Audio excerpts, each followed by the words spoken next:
నమస్కారం. వెల్లనస్కి స్వాగతం. ముందుగా ముఖ్యాంశాలు. అందుగుల కొత్తపాలెం వద్ద గుండ్లకమ్మ నదిపై హై లెవెల్ బ్రిడ్జి నిర్మాణానికి శంకుస్థాపన. గుంటి ఆంజనేయ స్వామి గుడిలో ప్రాయశ్చిత్త దీక్ష. వినుకొండ మండలంలోని అందుగుల కొత్తపాలెం వద్ద గుండ్లకమ్మ నదిపై హై లెవెల్ బ్రిడ్జి నిర్మాణానికి శంకుస్థాపన కార్యక్రమం నిర్వహించారు. కార్యక్రమానికి నర్సాపేట పార్లమెంటు సభ్యులు లావు శ్రీకృష్ణదేవరాయలు, వినుకొండ శాసనసభ్యులు జీవి ఆంజనేయులు ముఖ్య అతిథులుగా విచ్చేసి శంకుస్థాపన చేశారు.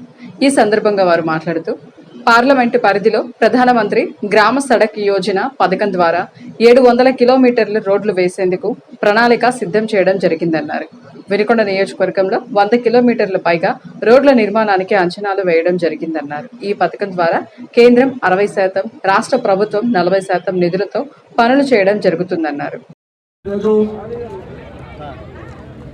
చింతల చెరువు నుండి అందుగుల కొత్తపాలెం మధ్యలో హై లెవెల్ బ్రిడ్జి శంకుస్థాపన చేసినటువంటి ఎంపీ శ్రీకృష్ణదేవరాయలు గారికి హృదయపూర్వక అభినందనలు, ధన్యవాదాలు తెలియజేస్తున్నా. వినుకొండ నియోజకవర్గంలో మరి హై లెవెల్ బ్రిడ్జి చాలా లేటెస్ట్ టెక్నాలజీతో ఒక మంచి క్వాలిటీ కన్స్ట్రక్షన్ చేయాలని లక్ష్యంతో 15,83,00,000తో వ్యయంతో ఈ బ్రిడ్జిని శంకుస్థాపన చేయడం జరిగింది.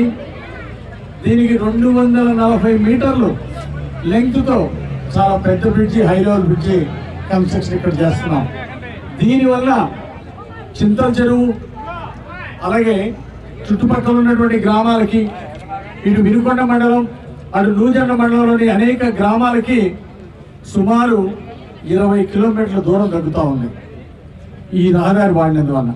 ఈ బ్రిడ్జ్ ఉపయోగించినందువల్ల ఎర్రగొండపాలెం, త్రిపురాంతకం ఆ బ్రిడ్జిలు కూడా ఆ ప్రాంతాల్లో గ్రామాలకు కూడా చుట్టుపక్కల సుమారు 20 గ్రామాల దాకా డిస్టెన్సెస్ తగ్గిపోతుంది. త్రిపురాంతకం, ఎర్రగొండపాలెం వెళ్ళడానికి ఈ ప్రాంతం గ్రామాలన్నిటి కూడా నూజెండ్ల ఈ వినుకొండ ప్రాంతం విలేజ్లు కూడా చాలా దూరం తగ్గుతుంది. ఈ బ్రిడ్జి వల్ల బహుళ ప్రయోజనాలు ఉన్నాయి. అలాగే భవిష్యత్తులో దీనికి మళ్ళీ సపోర్ట్గా ఇక్కడ ఒక చెక్ డ్యామ్ నిర్మాణాన్ని కూడా ఎంపీ గారిని ప్రపోజ్ చేయాలని చెప్పేసి నేను కోరుతున్నా. అలాగే స్టేట్ గవర్నమెంట్ నుండి కూడా మరి ముఖ్యమంత్రి గారి దృష్టికి కూడా తీసుకెళ్తాము. ఇక్కడ ఈ గుండ్లకమ్మ వాగు మీద చెక్ డ్యామ్ నిర్మాణం చేపడతాము. దానివల్ల బహుళ ప్రయోజనాలు ఉన్నాయి. ఈ చుట్టుపక్కల పొలాలన్నీ కూడా చెక్ డ్యామ్లో నీరు వాడుకొని చక్కగా పంటలు పండించుకోవచ్చు, తాగునీరుకు వాడుకోవచ్చు. ఆ విధంగా చేపడతామని ఈ సందర్భంగా తెలియజేస్తున్నా. అలాగే కేవలం ఈ ఒక్క బ్రిడ్జే కాదు, నేను పంచాయతీరాజ్ వాళ్ళకి చెప్తా ఉన్నాను, కనీసం మన పార్లమెంట్కి సంబంధించి 700 కిలోమీటర్లన్నా వచ్చే 5 సంవత్సరాల్లో PMGSY కింద రోడ్లు పెట్టండి, మనం శాంక్షన్ చేసుకొని పనులు పూర్తి చేసుకోవడానికి అన్ని ప్రయత్నాలు చేద్దాం వచ్చే 5 సంవత్సరాలు అని చెప్పి వాళ్ళకి చెప్తా ఉన్నాం. అలాగే వినుకొండకి సంబంధించి మరి ముఖ్యంగా 100 కిలోమీటర్ల పైగా ప్రధానమంత్రి గ్రామీణ సడక్ యోజన కింద పెట్టండి, వాటిని అన్నింటినీ కూడా మనం శాంక్షన్ చేసుకొని పని పూర్తి చేసేదానికి అన్ని విధాలుగా ప్రయత్నిద్దామని చెప్పి తెలియజేసుకుంటాం. అయితే దీనికి చెప్పాలి, దీనికి ముఖ్యంగా అటు వచ్చేసి ఫండింగ్ విషయంలో కొద్దిగా మనకి ఇబ్బందులు రావచ్చు. ఎందుకు వస్తుందంటే 60% సెంట్రల్ గవర్నమెంట్ ఇస్తుంది, 40% స్టేట్ గవర్నమెంట్ ఇస్తా ఉంది. మీ అందరికీ తెలిసింది రాష్ట్ర ఖజానా పరిస్థితి మీరు అందరూ చూస్తా ఉన్నారు. ఏ విధంగా అయితే పాత పనులు చేసి బకాయిలు ఉన్నవే కొన్ని వేల కోట్లు ఉన్నాయి, అవే ఇంకా తీర్చిన పరిస్థితి ఉంది. మీ వినుకొండకి సంబంధించే ఉంది. 2019 నుంచి 24 దాకా కాదు, 2014 నుంచి 19 దాకా కూడా దాదాపు 40 కోట్ల దాకా పనులు చేస్తున్నారు. మీకు ఇంకా డబ్బులు రావాల్సిన వాళ్ళు ఉన్నాయి. దాన్ని అయ్యించి 19 నుంచి 24 దాకా పనులు డబ్బులు పూర్తి చేసి ఇప్పుడు ఈ 40% స్టేట్ గవర్నమెంట్ ఏదైతే ఇవ్వాలో అది ఇస్తే కానీ మీకు కలిగిన పరిస్థితి ఉంది. దాన్ని మీరు అందరూ కూడా అర్థం చేసుకుంటారని చెప్పి ఆశిస్తా ఉన్నాం. అయినా కూడా వీటన్నిటిని అధిగమించి పనులు పూర్తి చేయడానికి, ఈ రోడ్లు వేయడానికి అన్ని విధాలుగా కూడా ఆంజనేయ గారు, మేము ఇద్దరం కూడా అన్ని విధాలుగా కృషి చేస్తామని చెప్పి అందరూ కూడా తెలియజేసుకుంటాము. ఇక్కడికి వచ్చారు చాలా మంది పెద్దలు, మీ అందరూ చాలా మంది ఈ కోఆపరేటివ్ సొసైటీస్ లో మెంబర్లుగా కూడా ఉన్నారా? చాలా మంది ఉంటే ఉంటారు. ఏదో ఒక విధంగా మీరు లోన్ తీసుకుని ఉంటారు, వాటికి ఇంట్రెస్ట్ రేట్ కడతా ఉంటారు, ఇదంతా ఉన్నారు. మీరు అందరూ యాక్టివ్ గా ఉన్నారు. మీ అందరికీ కూడా కోరేది ఒకటి, కోఆపరేటివ్ సొసైటీస్ కింద కూడా చాలా వెసులుబాటు ఉంది. కోఆపరేటివ్ సొసైటీలు కూడా మీరు ఏదైతే కోల్డ్ స్టోరేజ్ కట్టచ్చు, అలాగే పెట్రోల్ బంక్ పెట్టచ్చు, ఇలాంటివన్నీ దాదాపు ఒక 30 పనుల దాకా కోఆపరేటివ్ సొసైటీస్ కింద చేయొచ్చు. వాటిని మీరు కొద్దిగా యాక్టివ్ గా ముందుకు రండి. తప్పకుండా మీకు అన్ని విధాలుగా కూడా మేము మా వైపు నుంచి తోడ్పాటు అందించడానికి అన్ని విధాలుగా కూడా ఉన్నాము. గత ప్రభుత్వంలో మన ఎంపీ గారు అనేక కార్యక్రమాల్ని శాంక్షన్ చేయడం జరిగింది. ఆ రోజు ఉన్నటువంటి అహంకారపూరితమైనటువంటి ఎమ్మెల్యే కాకుండా ఈ నియోజకవర్గానికి అన్యాయం జరిగింది. దానికి నేనే ప్రత్యక్ష ఉదాహరణ. ఇజ్రాయెల్ ప్రాజెక్టు మనకు తీసుకొచ్చారు. ఆయన చేలో పెట్టమని అడిగితే అది ఎట్లా సాధ్యమైతే ఫీజిబిలిటీ ఉండాలి కదా, సత్యనపల్లి వెళ్ళిపోయింది. ఈ రోజున మరలా మన గౌరవ శాసనసభ్యులు జీవి ఆంజనేయులు గారు అడిగిన వెంటనే డచ్ ప్రాజెక్టుని మనకు రైతులకు ఉపయోగపడే ప్రాజెక్టుని ఈ రోజు ఎంపీ గారు తీసుకొస్తున్నారు. దానికి మనస్ఫూర్తిగా వారి ఇరువుని కూడా అభినందిస్తున్నా. అదేవిధంగా వినుకొండ నుంచి బ్రహ్మాండంగా గుంటూరు వరకు 4 లైన్స్ 4 వరుసలతో వేలాది కోట్ల రూపాయలతో ఈ రోజున కేంద్ర ప్రభుత్వం నిధులతో మనకు రోడ్డు శాంక్షన్ ఎంపీ గారు చేయించారు. ఎమ్మెల్యే గారి దగ్గరుండి అది పర్యవేక్షణ చేస్తారు. త్వరలోనే దాని కార్యక్రమాలు పూర్తి చేస్తాం. ఆ సందర్భం కూడా వారి ఇరువురికి మనస్ఫూర్తిగా అభినందనలు తెలియజేస్తున్నా. అదేవిధంగా వరకపూడి సెలకు సంబంధించి కూడా వారి ఇరువురు మాట్లాడటం, ముఖ్యమంత్రి గారితో మాట్లాడటం, వాటిని త్వరలోనే ప్రారంభించే కార్యక్రమాలని ఈ సందర్భంగా తెలియజేస్తున్నా. ఒకటి, ముఖ్యమంత్రి గారు అనేక అభివృద్ధి కార్యక్రమాలు, సంక్షేమ కార్యక్రమాలు అక్కడ చేస్తూ ఉంటే ఇక్కడ ఉన్నటువంటి మన గౌరవ పార్లమెంట్ సభ్యులు, గౌరవ శాసనసభ్యులు ఇరువురు కూడా అన్నదమ్ముల మాదిరిగా అనునిత్యం కూడా మాట్లాడుకుంటూ ఈ నియోజకవర్గంలో కేంద్ర ప్రభుత్వం నుంచి ఏ నిధులు తీసుకురావాలి, రాష్ట్ర ప్రభుత్వం నుంచి ఎక్కడ తీసుకురావాలి, స్థానిక సంస్థల నుంచి ఎక్కడ వాటిని పూర్తి చేయాలి ఒక ఆలోచనతో వారు ఇరువురు కూడా ముందుకు పోతున్నారు. అనేక ఫలితాలు వస్తున్నాయి. ఇందాక ఎమ్మెల్యే గారు చెప్పని నేను చెప్తున్నా, బ్రహ్మాండంగా ఆయన జీవి ఆంజనేయులు గారు 3వసారి ఎమ్మెల్యే అయిన వెంటనే ఈ రోజున అనేక రకాలైనటువంటి కార్యక్రమాలు చేపడుతున్నారు. నవయుగ కవి చక్రవర్తి కవి కోకిల గుర్రం జాషువా 129వ జయంతి సందర్భంగా వారి స్వగ్రామం వినుకొండ సమీపాన గల చాట్రగడ్డపాడులోని కవి గృహ సందర్శన యాత్రను నిర్వహిస్తున్నట్లు ఆంధ్రప్రదేశ్ రచయితల సంఘం ఉమ్మడి గుంటూరు జిల్లా రచయితల సంఘం ఉపాధ్యక్షులు కేజే రమేష్ తెలియజేశారు. ఈ యాత్రలో ఆంధ్రప్రదేశ్ రచయితల సంఘం అధ్యక్షురాలు ప్రముఖ రచయిత్రి డాక్టర్ సి భవానీదేవి, సంఘం ప్రధాన కార్యదర్శి ప్రముఖ రచయిత చలపాలక ప్రకాష్, కార్యదర్శి ఎంవి సుభాని, కోశాధికారి నానా, ఉపాధ్యక్షులతో తదితరులు హాజరవుతున్నారని తెలిపారు. ప్రగతిశీల అభ్యుదయ భావాలతో సమాజ చైతన్యానికి కలం పట్టి 50కి పైగా కావ్యాలు రచించి జాతీయ స్థాయిలో పద్మభూషణ్, కవి కోకిల, నవయుగ కవి చక్రవర్తి వంటి గౌరవాలు పొందిన మానవీయ కోణం కలిగిన మహాకవి గుర్రం జాషువా జన్మస్థలాన్ని, గృహాన్ని ప్రభుత్వం గుర్తించి జాషువా జన్మించిన గ్రామంలో వారి రచనలతో పాటుగా ఒక గ్రంథాలయాన్ని నెలకొల్పి భావితరాలకు జాషువా స్మారక మందిరం, కవి స్మృతి చిహ్నంగా అందించాలని ఆశయంతో ఈ యాత్ర చేపట్టడం జరుగుతుందన్నారు. రాష్ట్రంలోని అన్ని మతాల వారికి చేసిన మోసాలకు ముందు జగన్ రెడ్డి క్షమాపణలు చెప్పాలని ఎమ్మెల్యే జీవి ఆంజనేయులు, మాజీ ఎమ్మెల్యే మక్కిన మల్లికార్జునరావు, ఉమ్మడి గుంటూరు జిల్లా జనసేన అధ్యక్షుడు గాదే వెంకటేశ్వరరావులు డిమాండ్ చేశారు. తిరుమల లడ్డూలో కల్తీ నెయ్యి వాడకం నేపథ్యంలో డిప్యూటీ సీఎం పవన్ కళ్యాణ్ చేపట్టిన ప్రాయశ్చిత్త దీక్షకు సంఘీభావంగా వినుకొండలో జనసేన నాయకులు 7 రోజుల దీక్ష చేపట్టడంతో వినుకొండ నియోజకవర్గ జనసేన ఇన్ఛార్జి నాగశ్రీను రాయల్ ఆధ్వర్యంలో హోమం గుంటి ఆంజనేయ స్వామి గుడిలో నిర్వహించారు. కార్యక్రమంలో ఎంపీ లావు శ్రీకృష్ణదేవరాయలు, ఎమ్మెల్యే జీవి ఆంజనేయులు, మాజీ ఎమ్మెల్యే మక్కిన మల్లికార్జునరావు, ఉమ్మడి గుంటూరు జిల్లా జనసేన అధ్యక్షుడు గాదే వెంకటేశ్వరరావు తదితరులు పాల్గొని దీక్షలకు సంఘీభావం తెలిపారు. తిరుమల లడ్డూలో కల్తీ నెయ్యి వాడకం వంటి వాటికి ప్రాయశ్చిత్తంగా జనసేన అధినేత పవన్ కళ్యాణ్ చేపట్టిన 11 రోజుల దీక్ష విజయవంతం కావాలని ఆకాంక్షిస్తున్నట్లు తెలిపారు. వినుకొండలో నాగశ్రీను రాయల్ ఆధ్వర్యంలో పెద్ద ఎత్తున పూజలు, ప్రాయశ్చిత్త హోమాలు చాలా గొప్పగా చేసేందుకు హృదయపూర్వకంగా అభినందిస్తున్నట్లు తెలిపారు.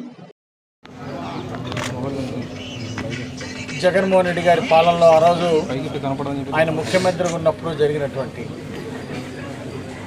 తప్పుల్ని, అపరాధాలని, వాటిని అన్నింటికి కూడా లడ్డులో కలుస్తాలు ఇవన్నీ కూడా ఉండకూడదని ప్రాయశ్చిత్త యాగం మళ్ళీ మంచిగా జరగాలని జరిగిన దానికి ప్రాయశ్చిత్తంగా ఒక ప్రాయశ్చిత్త యాగం 11 రోజుల దీక్ష చేపట్టారు పవన్ కళ్యాణ్ గారు. ఈ దీక్ష అంతా బ్రహ్మాండంగా విజయవంతం కావాలని ఆకాంక్షిస్తున్నాం. మన గుంటూరు జిల్లాలో జనసేన నాయకులందరూ కూడా అనేక చోట్ల ఈ ప్రాయశ్చిత్త యాగాల్ని చేయడం జరుగుతూ ఉంది. వినుకొండ నియోజకవర్గంలో నాగశ్రీన్ రాయల్ గారు జనసేన సమన్వయకర్త, ఆయన ఇక్కడ పెద్ద ఎత్తున ఇక్కడ పూజా కార్యక్రమాలు, ప్రాయశ్చిత్త యాగం, ఇక్కడ హోమాలు చాలా గొప్పగా చేసినందుకు హృదయపూర్వకంగా అభినందిస్తున్నాం.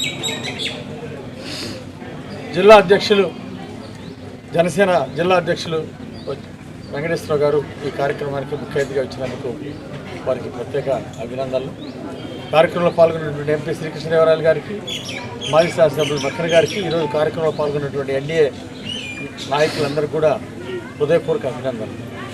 గత ప్రభుత్వంలో, జగన్మోహన్ రెడ్డి ప్రభుత్వంలో దేవాలయాల మీద విధ్వంసాలు చేసిన, విగ్రహాలని విధ్వంసం చేసినప్పుడు ఏ రోజు పట్టించుకోలేదు. ప్రధాన తగలబెట్టినప్పుడు 5 ఏళ్ల పాలన ఏ రోజు పట్టించుకోలేదు. అలాగే క్రిస్టియన్లకి అందరికీ, పాస్టర్స్ అందరికీ పెన్షన్లు ఇస్తానని ఎన్నికలకు ముందు వాగ్దానం చేసి పాస్టర్లకి ఏదో నామమాత్రంగా 1% మెంబర్స్కే ఇచ్చి మోసం చేశాడు. క్రిస్టియన్ పాస్టర్లను కూడా మోసం చేసినటువంటి చరిత్ర జగన్మోహన్ రెడ్డి. జగన్మోహన్ రెడ్డి అన్ని మతాలను మోసం చేసినటువంటి వాడు. శ్రీ పవన్ కళ్యాణ్ గారు చేపట్టినటువంటి ప్రాయశ్చిత దీక్షలో భాగంగా ఈ రోజున వినుకొండ జనసేన బాధ్యులు నాగశ్రీన్ రాయల్ గారి ఆధ్వర్యంలో ఈ రోజున ఇక్కడ కార్యక్రమాన్ని ఏర్పాటు చేశారు. అందులో భాగంగా ఉమ్మడి గుంటూరు జిల్లా జనసేన అధ్యక్షులు గాది వెంకటేశ్వరరావు గారు, మన గౌరవ శాసనసభ్యులు జీవి ఆంజనేయులు గారు, మన పార్లమెంటు సభ్యులు శ్రీకృష్ణదేవరాయలు గారు తదితర అందరూ కూడా ఇక్కడ పాల్గొనడం జరిగింది.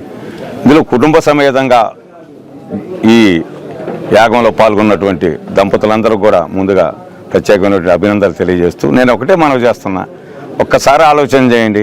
గత 50 సంవత్సరాల నుంచి కర్ణాటక రాష్ట్ర ప్రభుత్వ ఆధీనంలో ఉన్న నందిని నెయ్యి ద్వారా మనం తిరుపతిలో లడ్డూల్ని తయారు చేస్తున్నాం. దానికి పేటెంట్ కూడా ఉంది. అంటే పేటెంట్ అంటే మన గౌరవ శాసనసభ్యుల వారికి కూడా తెలుసు.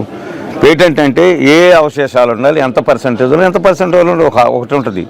దానికి భిన్నంగా ఈ రోజున అనేక చెడు అవశేషాలు, పంది కొవ్వు అనండి, లేకపోతే జంతువులు కుళ్ళిపోయినటువంటి నూనె, చేప నూనె అండి, వీటన్నిటిని కూడా కేంద్ర ప్రభుత్వ సంస్థలో ఉన్నటువంటి ల్యాబ్ ద్వారా బయటకు తీసుకురావడం జరిగింది.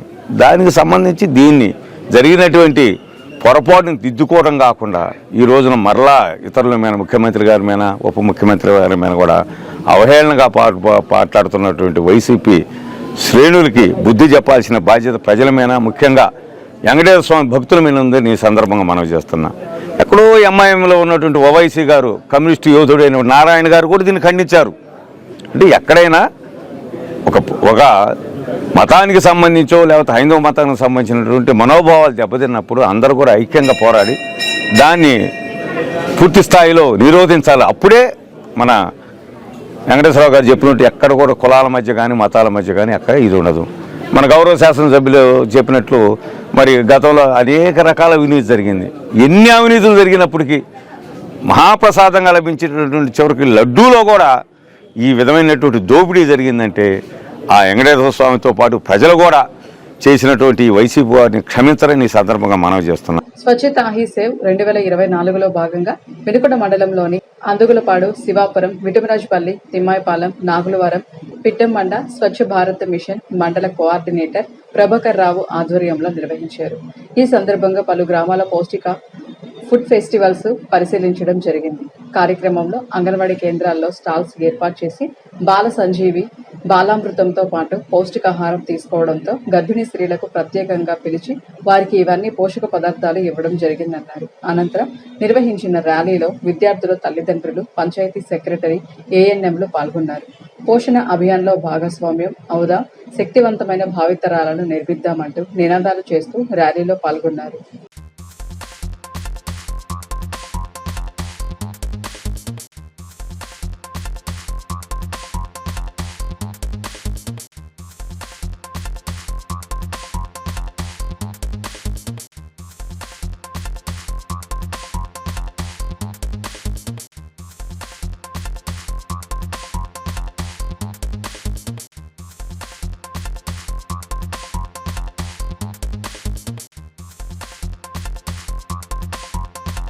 పల్నాడు జిల్లా పాడి రైతులను టీఎంఆర్ పశువుల దానాను ప్రభుత్వం సబ్సిడీపై ఇచ్చి పాడి రైతులను ఆదుకోవాలని ఆంధ్రప్రదేశ్ రైతు సంఘం పల్నాడు జిల్లా ప్రధాన కార్యదర్శి ఉలవలపూడి రాము ప్రభుత్వాన్ని డిమాండ్ చేశారు.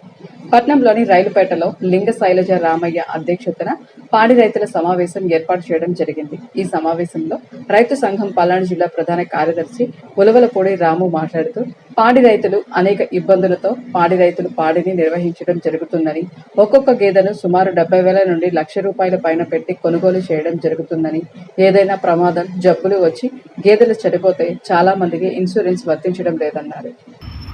ఇటీవల కాలంలో భారీగా తుఫాన్లు వరదల వల్ల మన రాష్ట్రంలో కొంత ప్రాంతం పూర్తిగా నీట మునిగిపోవడంతో రైతుల పంటలన్నీ కూడా మునిగిపోయి పశుగ్రాసానికి కూడా ఇబ్బంది పడ్డ పరిస్థితులు. అయితే అతివృష్టి అనావృష్టిలాగా మన పల్నాడు జిల్లా వినుకొండ నియోజకవర్గంలో వర్షాలు పడక చాలా ఇప్పటికే రైతులు పొలాలు దున్ని పెట్టారు, కానీ చాలా మంది కూడా ఇంతవరకు విత్తనాలు వేయని పరిస్థితి.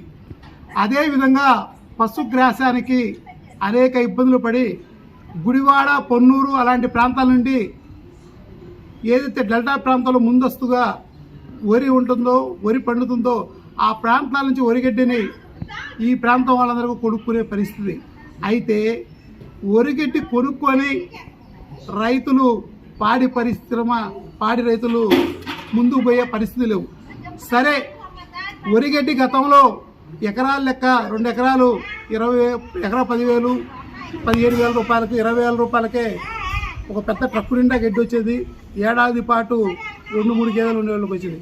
ఇప్పుడు అది కూడా కమర్షియల్ అయిపోయి 5 కేజీల కట్టలు, 6 కేజీల కట్టల్ని 150 రూపాయల వరకు కూడా అమ్మే పరిస్థితి కమర్షియల్ అయిపోయింది. అది కొనే పరిస్థితి లేక పాడి రైతులు అనేక ఇబ్బందులకు గురి అవుతున్నారు. వీరందరినీ కూడా ప్రభుత్వం గతంలో టీడీపీ ప్రభుత్వం అధికారం ఉన్నప్పుడు 2015, 2016 సంవత్సరంలో సైలేజ్ గడ్డిని అలాగే టీఎంఆర్ దానాన్ని రైతులకి సబ్సిడీలో తక్కువ ధరకి అందించి పాడి రైతుల్ని ఆదుకున్న ప్రభుత్వంగా మంచి పేరు తెచ్చుకుంది. బాల వికాస్ ఆధ్వర్యంలో శుద్ధికరమైన నీటిని అందజేయడం ఎంతో అభినందనీయంగా ఉందని వినుకొండ నియోజకవర్గ శాసనసభ్యులు జీవి ఆంజనేయులు, ఎంపీ లావు శ్రీకృష్ణదేవరాయలు తెలియజేశారు. శావలపురం మండలంలోని కలమర్లపూడి గ్రామంలో ఏర్పాటు చేసిన బాల వికాస వాటర్ ప్లాంట్ ప్రారంభోత్సవ కార్యక్రమానికి ఎంపీ, ఎమ్మెల్యేలతో పాటు బాల వికాస్ డైరెక్టర్ సౌరి రెడ్డిలు ముఖ్య అతిథులుగా విచ్చేశారు. ముందుగా వాటర్ ప్లాంట్ ను ప్రారంభించిన వారు ప్రజలను ఉద్దేశించి మాట్లాడారు. ఎక్కడైతే పేదవారు ఉన్న ప్రాంతాల్లో బాల వికాస సంస్థ శుద్ధికరమైన వాటర్ ప్లాంట్ ను ఏర్పాటు చేసి ప్రజలకు నీరు అందించడం ఎంతో సంతోషకరంగా ఉందన్నారు. భవిష్యత్తులో నియోజకవర్గంలో మరెన్నో సేవా కార్యక్రమాలు చేయడం జరుగుతుందని ఈ సందర్భంగా తెలియజేశారు. అనంతరం విచ్చేసిన ముఖ్య అతిథులను దుశ్శాలువాలతో ఘనంగా సత్కరించి అభినందించారు. స్వచ్ఛంద సేవా సంస్థ సహకారంతో ఇక్కడ మనం మినరల్ వాటర్ ప్లాంట్ ఈరోజు ఓపెన్ చేసుకున్నాం. చాలా ఆనందం. ఇది 12వ ప్లాంట్గా ఇక్కడ ప్రారంభమవడం సంతోషం. ముఖ్యంగా ఈ బాల వికాస్ చేస్తున్నటువంటి స్వచ్ఛంద సేవా కార్యక్రమాలు చాలా బాగున్నాయి. భవిష్యత్తులో మన వినుకొండ ప్రాంతంలో వెనుకబడిన మన ప్రాంతం ఇక్కడ చాలా సేవా కార్యక్రమాలు చేయాల్సినటువంటి అవసరం ఉంది. మళ్ళీ ఒకసారి సౌరెడ్డి గారిని, ఎగ్జిక్యూటివ్ డైరెక్టర్ గారిని మళ్ళీ కలుస్తాను. మళ్ళీ మన వినుకొండ ప్రాంతంలో ఇంకా ఎక్కడెక్కడ ఏమేమి చేయాలి పేదవాళ్ళకి అని విపులంగా మాట్లాడి, ఇంకా వాళ్ళ సంస్థ శివశక్తి ఫౌండేషన్ ద్వారా కూడా సహకారం అందించి ఇక్కడ భవిష్యత్తులో కొన్ని సేవా కార్యక్రమాలు, కొన్ని పేద ప్రజలకు ఉపయోగపడేటువంటి చక్కటి కార్యక్రమాలని ఇక్కడ చేయాలని చెప్పేసి మన సౌరెడ్డి గారిని కోరుతున్నాం. ఇంత చక్కటి ప్లాంట్ ఇక్కడ ఏర్పాటు చేసినందుకు మన ఎంపీ శ్రీకృష్ణదేవరాయలు గారికి, అలాగే సౌరెడ్డి గారికి గట్టిగా చప్పట్లు కొట్టి అభినందనలు తెలియాలని కోరుతున్నా. ఈ సంస్థ స్థాపించినటువంటి బాలగారికి మనం ఈ సందర్భంగా గుర్తు చేసుకుంటూ, ఆయన ఎప్పుడూ వాళ్ళ తాతల కాలంలో మన గుంటూరు జిల్లా అయినా తెలంగాణలో ఉన్నా అక్కడ అభివృద్ధి ఈరోజు ఇతర దేశాల్లో ఉండి కూడా ఇతర దేశాల్లో ఉండి కూడా జన్మభూమిని మర్చిపోకుండా ఈ సంస్థను స్థాపించినటువంటి బాలా గారు చాలా చక్కటి సేవా కార్యక్రమాలు చేస్తున్నందుకు వారిని సందర్భంగా నేను గుర్తు చేసుకుంటూ వారికి అభినందనలు తెలియజేస్తున్నా. నా తరఫున వారికి ప్రత్యేక అభినందనలు తెలియజేయాలని నేను కోరుతున్నా. నెక్స్ట్ టైం మన ఏపీ కానీ తెలంగాణ వచ్చినప్పుడు ఒకసారి నేను కలిసే విధంగా ఏర్పాటు చూడాలని చెప్పేసి ఈ సందర్భంగా కోరుకుంటూ, భవిష్యత్తులో తప్పనిసరిగా ఇంటింటికి మంచినీళ్ళు ఇచ్చేటువంటి స్కీము నేను ఎంపీ గారు వెళ్ళి చంద్రబాబు గారితో మాట్లాడాము. ఆ స్కీమ్ కూడా పూర్తి చేస్తామని చెప్పేసి భవిష్యత్తులో మీ అందరికి కూడా మనవి చేస్తున్నాను. తప్పనిసరిగా అలాగే ఊళ్ళో కొన్ని సిమెంట్ రోడ్లు, సైడ్ కాలువలు కావాలని చెప్పేసి మన గ్రామంలో అడిగారు. మన మండల నాయకులందరూ కూడా ఇంటింటికి మంచినీళ్ళ స్కీమ్ తొందరగా పూర్తి చేయమని అడుగుతున్నారు. తప్పనిసరిగా ఈ పీరియడ్లో రానున్న 3 సంవత్సరాల్లో ఈ మంచినీళ్ళ స్కీమ్ మొత్తం కూడా ప్రతి ఊరు పూర్తి కావాలి కాబట్టి కొంత సమయం పడుతుంది. 14 లక్షల కోట్ల అప్పులు నెత్తి మీద పడేశాడు కాబట్టి జగన్మోహన్ రెడ్డి గారు అప్పులు చేశాడు, రాష్ట్రాన్ని లూటీ చేసి వెళ్ళిపోయాడు. ఇప్పుడు ఈ కష్టాలన్నీ రాష్ట్రం అప్పుల సంక్షోభంలో ఉంది. అయినా కానీ చంద్రబాబు గారు 3,000 పెన్షన్ 4,000 చేసి ఈరోజు ప్రజలకి కొండంత అండగా ఉన్నారు. కాబట్టి భవిష్యత్తులో ఈ వాటర్ స్కీమ్కి నిధులు తీసుకొచ్చి మంచినీళ్ళ స్కీము పూర్తి చేస్తాం. ఇంతటితో వెళ్ళాలి సభతో తిరిగి రేపటి వెల్లెన్స్లో కలుసుకుందాం. నమస్కారం.